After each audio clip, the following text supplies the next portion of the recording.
Nancy নামক মেয়েটি প্রথমবার তার শ্বশুর বাড়ি আসে, কিন্তু অবাক করা বিষয় হলো তার শাশুড়ি একটি মার্সিডিজ কারের উপরে মাছ শুকাচ্ছিল।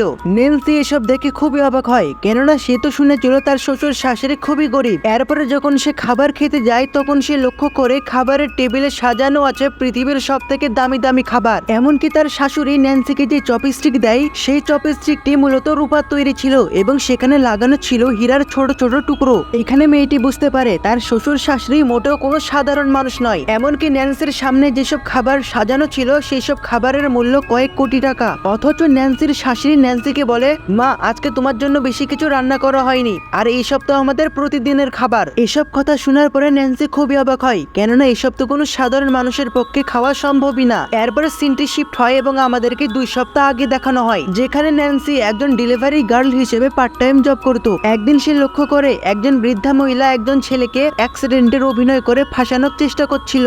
ন্যান্সি খুবই চালাকের সাথে সে বৃদ্ধা মহিলাকে উচিত শিক্ষা দেয়। এরপরে ছেলেটি যখন ন্যান্সিকে থ্যাংক ইউ জানাতেই যাচ্ছিল তখন কয়েকজন কারে করে ন্যান্সির বাবা মায়ের লোক ন্যান্সিকে বাসায় নিতে আসে। এটা হলো ন্যান্সির সৎমা, যে ন্যান্সিকে মোটেও পছন্দ করতো না। অন্যদিকে ন্যান্সির বাবা সবসময় তার সৎ মায়ের পক্ষে কথা বলে। এখানে ন্যান্সির বাবা ন্যান্সিকে জানায়, তোর ছোট বোনের বিয়ে একটি গ্রামে ঠিক হয়েছে, কিন্তু তোর ছোট বোন সেখানে বিয়ে করতে চায় না, তাই তোর ছোট বোনের বদলে তোকেই সেই গ্রামে বিয়ে করতে হবে, আর তোর ছোট বোন একটি ধনী পরিবারে বিয়ে করবে।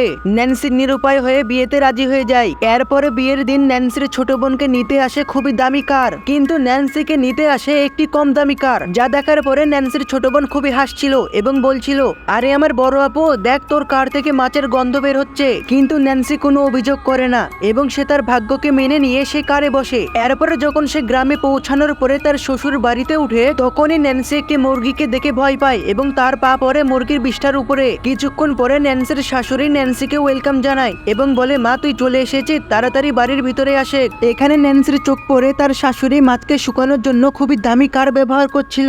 ন্যান্সির শাশুড়ি ন্যান্সিকে খাবারের টেবিলে নিয়ে যায়, যেখানে ন্যান্সি রূপার চপস্টিক দেখে খুবই অবাক হয়ে যায়, কেননা রূপার চপস্টিকে লাগানো ছিল হীরার ছোট ছোট টুকরো। নেক্সট পার্ট দেখতে চাইলে সাবস্ক্রাইব করো।